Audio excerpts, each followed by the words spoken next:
All right, so Hamas calls for a day of rage, and March is followed by heightened security across the globe. That followed quickly. Where is all of this headed? Victor Davis Hanson is a senior fellow at the Hoover Institution. He joins us now to answer. Victor, you're always great at putting this into perspective. Where are we headed? Well, I think Israel was at the height of its prosperity, security. It's a model of a humane, successful society.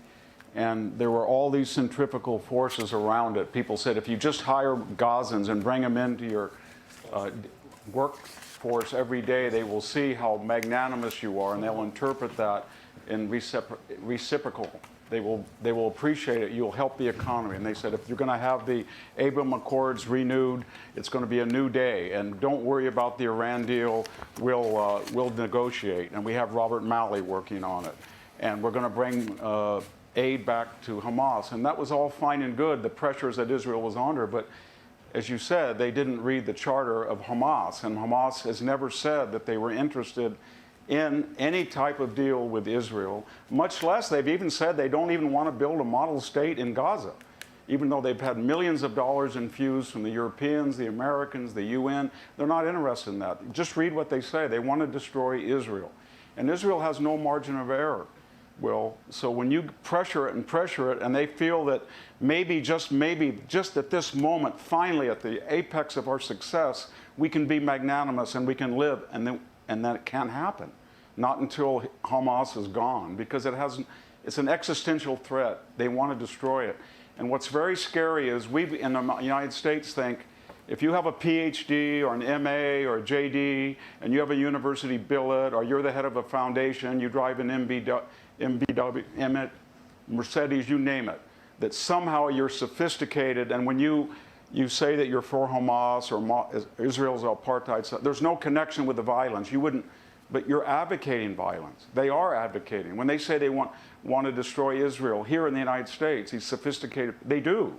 And they're complicit with it. And when you see people beheaded and dismembered and their bodies mutilated and necklaced, and then you have these refined intellectuals saying that this was great, that's what they're saying. And we all say, well, they don't really mean that. They're just saying that give the Palestinians a state. Well, the Hamas doesn't want one. Gaza doesn't want one. So even where I work at Stanford University, we had a professor who was just suspended because she was centering on Palestinian Jewish students and trying to ostracize them in her own class. It's insidious, and they get away with it. And I think what's needed is Israel's going to have to say, we're not at the end of history, and don't pressure us. We're a humane society. We have nothing to apologize for, and we're going to take care of Hamas. And we didn't ask for it. You pressured us. We tried the therapeutic route, and now we're going to go through the tragic route, that they want to destroy us, and we're not going to let them do it. And when we, all of us in the United States, have to say, every time you get up and you support Hamas, you're supporting murder. And we don't care what your title is, how much money you have, what the coat and tie and the suit you wear. That's what you're doing. You're no different than the people who go across and butcher civilians in a time of peace at a holiday. So we've got to change the entire dynamic, and we've got to stop telling Israel what Israel has to do, because if anything goes wrong, we don't suffer. They do. And anybody who read Hamas's charter, anybody listened to Robert Malley or Iran point man and said what he said about Hamas and Hezbollah the last few years, anybody that takes the words of Anthony Blinken when he says that Iran may not have any connection with this terror, or that we should have a ceasefire, all of that has to be put in the proper context. That is partly responsible to what we're watching.